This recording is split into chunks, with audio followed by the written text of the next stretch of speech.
You ever feel like your power end rod bearings and crankshafts don't last as long as they should? In order to avoid hot spots and failures like this, let's talk about how to optimize your lubrication setup.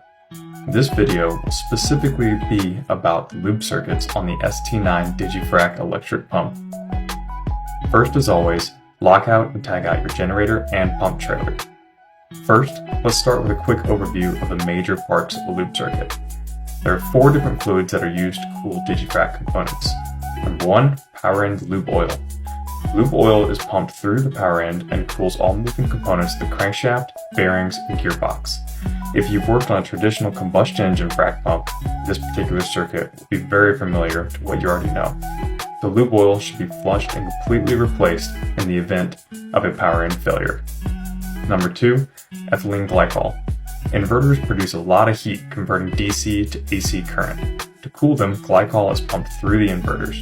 This is similar to the same stuff you put in your radiator of your car or your truck. Number 3, dextron. To reduce friction and cool the stator and rotor in the motors, dextron motor oil is pumped through all 10 motors.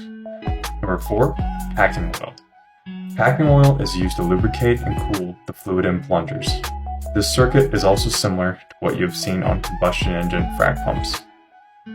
Each of these fluids have separate holding tanks, fluid pumps, fluid filters, cooling radiators, and desiccant filters. Let's walk through where each tank is located. The glycol and the dextron fluid tanks are right next to each other and underneath the trailer rails. The dextron tank is the only tank that has an additional filter inside the tank itself. This will need to be replaced if it ever gets clogged. The lube oil tank is located underneath and behind the power end. 2 drains from the bottom of the power end flow directly into this tank. The black fluid pumps will take the lube oil and push it through the filters, radiator, and back into the power end. The grease pan overflow catch tank is located further back in the trailer and has a hose running directly to it from the grease pan. Next, let's talk about the filters.